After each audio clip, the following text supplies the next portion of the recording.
چشم من بیرون مشو، ای شعله تابان من. 7 آسمان را بردرم و از 7 دریا بگذرم، چون دلبرانه بنگری در جان سرگردان من. تا آمدی اندر برم شد کفر و ایمان چاکرم، ای دیدن تو دین من، بی روی تو ایمان من. بی پا و سر کردی مرا، بی خواب و خور کردی مرا، سرمست و خندان اندرا، ای یوسف کنعان من. از لطف تو چون جان شدم، از خویشت پنهان شدم، ای هست تو پنهان شده در هستی پنهان من.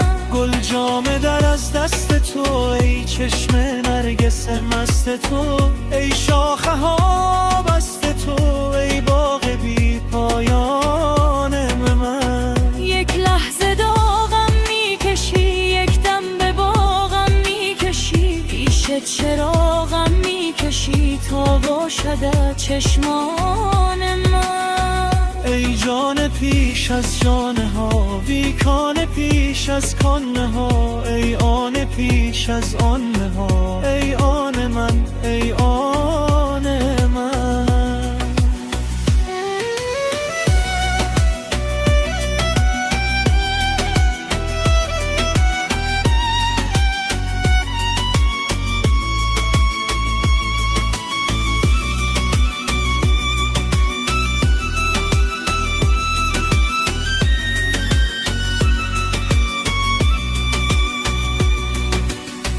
منزلگه ما خاکنی، گر تن بریزد باکنی، اندیشه هم افلاکنی، ای وصل تو کیوان من. مر اهل کشتی را لحد در بحر باشد تا ابد، در آب حیوان مرگ کو، ای بحر من امان من.